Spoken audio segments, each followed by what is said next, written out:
भूर्भुवः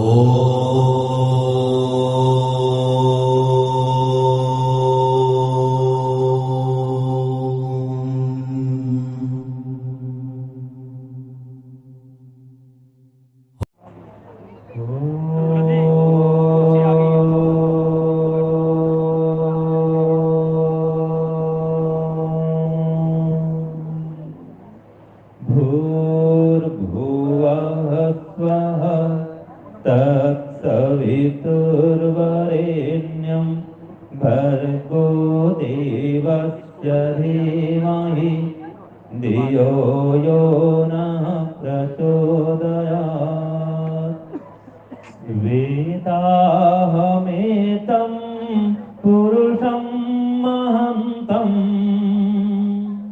आदित्यवर्णं तमसा परस्तात्। वेदामेतं पुरुषं महन्तम् आदित्यवर्णं तमसा परस्तात्।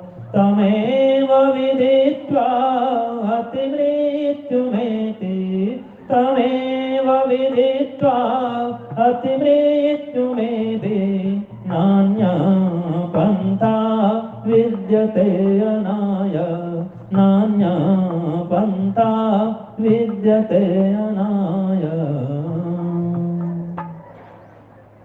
मंच पर विराजमान बहुत ही आदर एवं श्रद्धा के योग्य पूज्य स्वामी आर्यवेश जी महाराज, इस आर्य समाज मानसरोवर कॉलोनी के, मैं तो ये कहूँ सर्वे सर्वा प्रेरक और संचालन करता प्रेरणा करता श्री आदरणीय पूज्य गांधी जी, सभी रोहतक आर्य समाज के प्रधानगण, मंत्रीगण और आप सभी की प्रेरणा के स्रोत सभी पूज्य विद्वद्गण, यजमानगण, पूजनीय वंदनीय मातृशक्ति, प्यारे बच्चों, देखिए वेद में कुल 2 ही बातें हैं। हाँ जी माताएं, वेद में कितनी बातें हैं? कुल 2 बातें हैं बस। आया समझ में? कितनी बातें हैं? 2। कुल 2 बातें कौन कौन सी? विधि और निषेध। इसमें सब कुछ आ गया, विधि और निषेध। अर्थात विधि क्या है? जैसे कि यज्ञ करना चाहिए, ये विधि है। वेद में कहा यजस्व वीर, हे वीरों तुम यज्ञ करो। और ब्राह्मण ग्रंथ में आता है स्वर्ग कामो यजेत। वेद की ही व्याख्या जो करते हैं वे ग्रंथ ब्राह्मण ग्रंथ हैं, तो ये विधि है, यज्ञ करना चाहिए। ऐसे ही सत्यम वदामि नानृतम, मैं सत्य बोलूंगा, झूठ नहीं बोलूंगा। तो झूठ नहीं बोलूंगा ये क्या है? निषेध है। सत्य बोलूंगा ये क्या है? विधि है। जैसे कि न इस्तेम आदमी, मैं चोरी करके नहीं खाऊंगा, ये क्या है? निषेध है। ऐसे ही अक्षर मां दिव्य, जुआ मत खेलो, ये क्या है जी? निषेध है। और कृषिमित कृषिस्व, खेती करो, कृषि करो, ये विधान है। तो यही 2 बातें होती हैं, क्या करना चाहिए और क्या नहीं करना चाहिए, क्या सही है क्या गलत है, क्या उचित है क्या अनुचित है, क्या धर्म है क्या अधर्म है, क्या पाप है क्या पुण्य है। इन बातों का जो संविधान हमको बतलाता है, जो विधान करता है, वही वेद है, जो कि शाश्वत वाणी है, सनातन वाणी है, ईश्वर की ही पवित्र वाणी। तो हमारा जीवन तभी सफल होगा जब हम वेद के अनुसार विधि और निषेध का पालन करें। और वेद के सार को अगर मैं एक श्लोक के रूप में कहना चाहूं कि मानव जीवन की सफलता किसमें है, और वो वेद का सार है, वो भी बात मैं बताता हूं बहुत संक्षेप में। ओम वाणी यस्य रसवते ॐ वाणी यस्य रसवते यस्य श्रमावती क्रिया लक्ष्मीः धनवती यस्य लक्ष्मीः दानवती यस्य सफलं तस्य जीवितं सफलं तस्य जीवितं। तो देखिए क्या कहा इसमें, वाणी रसवती यस्य, जिसकी वाणी में मधुर रस का संचार होता है। ठीक है जी, ये वेद में मंत्र आता है, मधुमन में निक्रमणम मधुमन में परायणम वाचा वदामि मधुमत् भूयासं मधुसंदृशः वाचा वदामि मधुमत् भूयासं मधुसंदृशः। तो वाचा वदामि मधुमत्, इसी को कहा वाणी यस्य रसवती, जिसकी वाणी में मधुरता है। समझो वो वेद की आज्ञा का पालन करता है, वेद के निर्देश को, संदेश को, उपदेश को वो अपना रहा है। और घर में भी जो आप सुख शांति चाहते हैं, इस सूत्र को लेके जाएं। ये वेद का एक विधि है कि आप वाणी में मधुरता ही लाएं, कटुता कभी ना लाएं। फिर यस्य क्रिया श्रमवती, आप जो भी क्रियाकलाप करते हैं, हाँ माताओं, ओम, पीछे बैठी हमारी माता हैं, ओम एक बार उनको बताएंगे। हाँ जी माता जी, यहाँ पर क्या करने आए हैं? सत्संग सुनने आए हैं कि घर की बातें करने आए हैं? आप सबसे निवेदन है, अगर आपको इस कार्यक्रम का पूरा पूरा लाभ लेना है तो कृपया शांति से सुने, इधर देखें, आपस में कोई बातचीत ना करें। ये तभी व्याख्यान का शुभारंभ हुआ है। पूज्य स्वामी जी हैं, हमारे सरस्वत मोहन मनीषी जी हैं, आपको ऐसे कविता सुनाएंगे कि देशभक्ति से आप ओतप्रोत हो जाएंगे। तो सुनिए ध्यान से, सुनने के लिए आए हैं। तो आपकी जो क्रिया है वो श्रम से युक्त होनी चाहिए। अब जिसकी जो भी क्रिया है अर्थात कर्तव्य है, आप गृहस्थ में हैं तो गृहस्थ के कर्तव्य कर्मों का परिश्रम पूर्वक पालन करें। आपके जीवन में आलस्य न हो, प्रमाद न हो, सुस्ती नहीं हो। तो जो भी जिस क्षेत्र में है वो अपने कर्तव्य का समुचित पालन करे, तो श्रम करे, उसमें आलस्य न करे। और लक्ष्मी दानवती यस्य, जिसकी लक्ष्मी जो धन है वो दानवती है, उसको वह दान के कार्यों में सुनियोजित करता है, अर्थात धन का दान करता है। तो धन का दान करता है तो जिसके पास जो धन है उस धन का दान करेगा। अब हमारे पास में विद्या रूपी धन है, हम विद्या रूपी धन का दान करते हैं। विद्वान के पास क्या होता है? विद्या रूपी धन, उसका दान करता है वो। और जो गृहस्थ हैं, व्यापार करते हैं, नौकरी करते हैं, उद्योग चलाते हैं, उनके पास सोना चांदी धन संपत्ति जो भौतिक है वो होता है, उसका दान करते हैं। तो जिसके पास जो धन है उस धन का वो दान में प्रयोग करे। और इस प्रकार अगर करता है, अपने कर्तव्य कर्मों का ठीक ठीक पालन करता है, सभी मनुष्य के लिए कर्तव्य है। उसका प्रथम कर्तव्य क्या है? रोज प्रातः सायं ईश्वर की उपासना करे, इसका पालन करता है। कर्तव्य क्या है? रोज यज्ञ करे, यज्ञ करता है। स्वाध्याय करे, सत्संग करे, ये हर मनुष्य का कर्तव्य है। इसमें श्रम करना चाहिए।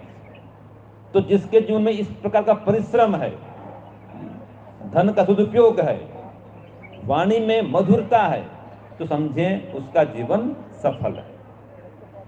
और अगर घर में शांति चाहते हैं तो एक श्लोक और बता रहा हूं। जीवन में आनंद चाहते हैं तो भी श्लोक सुनिए।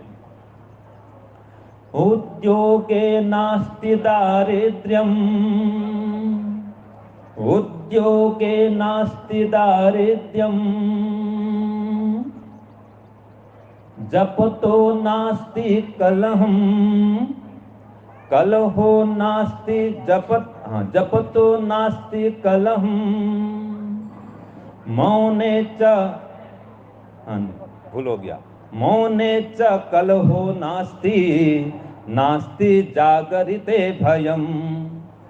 फिर बोलता हूं, उद्योगे नास्ति दारिद्र्यम, जिसके जीवन में उद्योग है, पुरुषार्थ है, वहां दरिद्रता नहीं है, गरीबी नहीं है।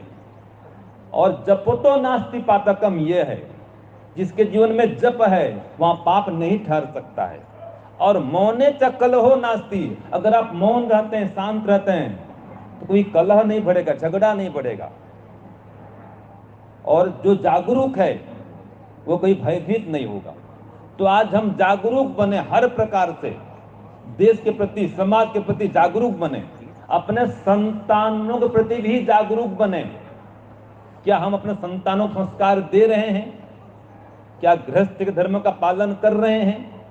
क्या देश के प्रति सजग सावधान हैं? क्या अपनी सुरक्षा के लिए कोई तैयारी कर रखे हैं हम? जैसा वातावरण बन रहा है समाज में, देश में, आप देख रहे हैं। तो हर प्रकार से, आध्यात्मिक दृष्टिकोण से और सांसारिक भौतिक दृष्टिकोण से हम जागरूक बने।